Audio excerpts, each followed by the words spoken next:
If you want to study morphology, you'd know that it involves meaning, and people are the ones who decide on the right way to combine those morphemes according to what they want to express. Now, I wish that we could go back in time and ask people if our understanding of these morphemes are correct, but of course, no one's around today who was alive back then. Here's a diagram of just how long that history is, spanning 250 years, with pivotal moments in history marked on the timeline. Now, I'll give you the short version. If you already know this history, then you should recognize this name. The Abbé de la Paix first saw two deaf sisters communicating very proficiently in home sign, and their interaction left quite an impression. That was in 1760. Eventually, a school was established, shown here, in France, the Parisian Deaf School. Now, Thomas Gallaudet visited that school, met the staff, and asked Laurent Clerc to return with him. They arrived in America in 1817. That means, if you think about it, LSF continued its evolution, and now there was an offshoot for ASL, marking its birth. But it's not that this is when it fully emerged. There was an influence from French Sign Language as well as local influences. Still, the idea is that ASL formally starts in 1817. We studied this history, and although the people are no longer living and there isn't enough written information from that time, we figured maybe we could learn how to identify good, reliable data. That's what I'll discuss in this lecture. But what makes the history clearer and stronger is the existence of film footage of people signing from 1910 to 1920. With the advent of that technology, we have records like that from then on. Now, that set of films unfortunately fell out of circulation. For example, when I was a kid, this is where I fall on the timeline, on my first day of school, we never watched these films. I've asked others if they knew about them, and no one reports having seen them until recently when researchers started using them. That's why I created the HSLDB, to make the materials widely available and easily accessible to the community so that they can see the films. Now, for everything in between, what do we think happened? Memories of how to use words is one option that people often think of, but that depends on having a written form. Written documents are used to study the history of languages like English, because it has a long history of writing, preserving older forms, and enabling the study of its evolution and language change. But ASL doesn't have a written form, meaning now we do need to learn how to identify data to help resolve the large gap in knowledge because our collective memory can't span this far back.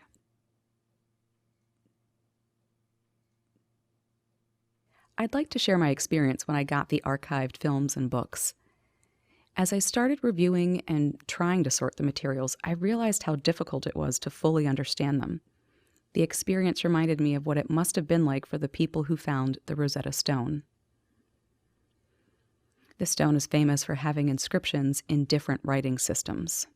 Scholars recognized Egyptian hieroglyphs in the first passage, but the others were in different languages.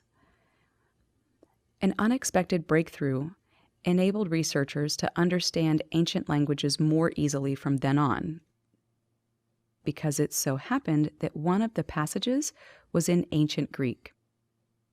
This was a living language that people understood, which led to the finding that all three passages were related because the Greek one was used to decipher the others. This process is called cross-referencing. In our case, the breakthrough came when watching a film and trying to understand the signs. We had to refer to the books, which is why I've listed the films, which were made from 1910 to 1920, along with contemporaneous books listed here.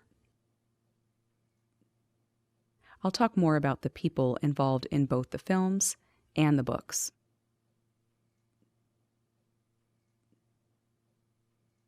Before we can talk about the people involved, first, it's critical to know that another breakthrough came from carefully identifying who the people in the films were. One key aspect was identifying which generation of the language they used. For that, look back at these timelines.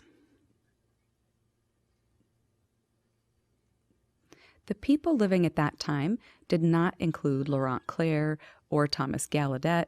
They had passed by then. For that reason, we consider them part of the first generation, which ends before 1910. The films feature people of different generations, not just the second, but the third and fourth generations as well. This provides an incredible opportunity to see how signs were used from one generation to the next.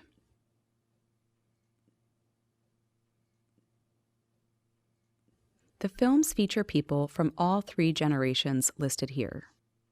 They do not include later generations born between 1920 and today. Moreover, no one alive today could have interacted with people from any of these generations, as they're all deceased. But now, this means what's important when watching the films is to note that not every person used the same sign for the same concept. This begs the question, why? It may have been because they were from different generations. With that hypothesis, we could then analyze reasons for using different signs by using a person's age to link them to a generation.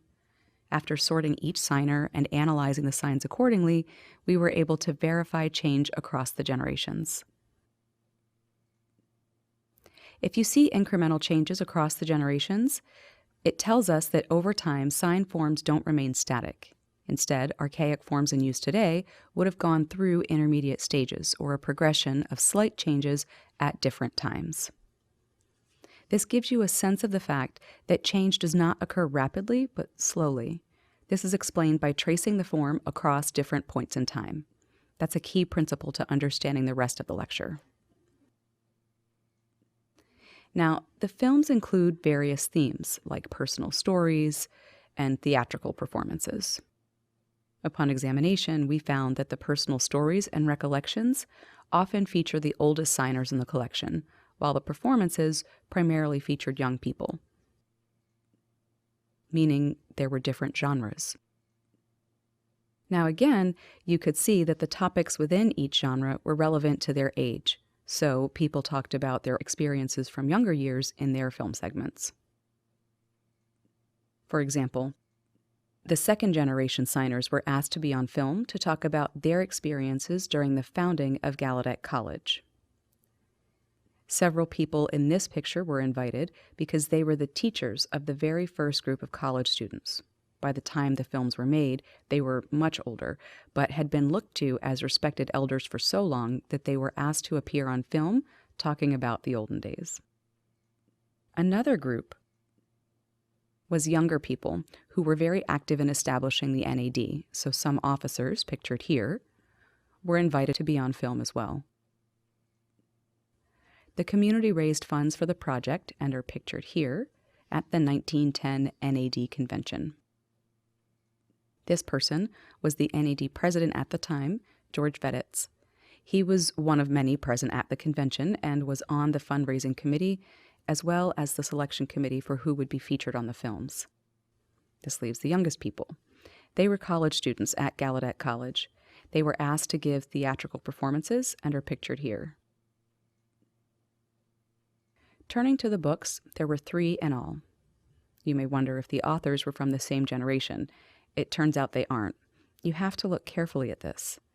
The HSLDB contains biographical information about each author, just like we did for each signer. We identified which language generation a person is in based on the age at which they started to learn sign language.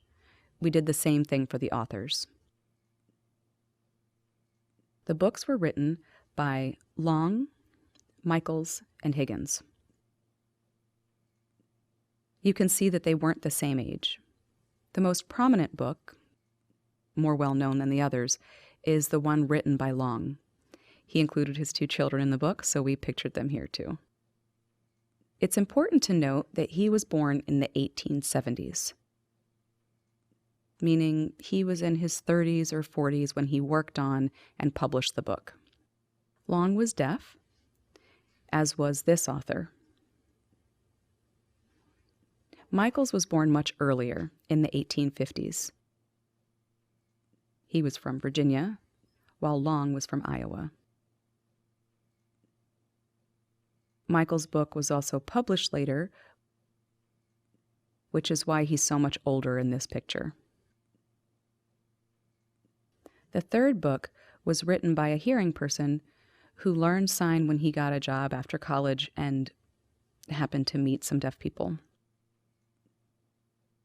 He started learning sign language and later published his book. We can estimate that the signs in this book are all from the same time period in which he learned ASL. This means his training and proficiency were likely not on par with Michael's and Long. Both of them are graduates of schools for the deaf, Long being a graduate of the Iowa school and Michael's a graduate of the Virginia school. Higgins was from Missouri.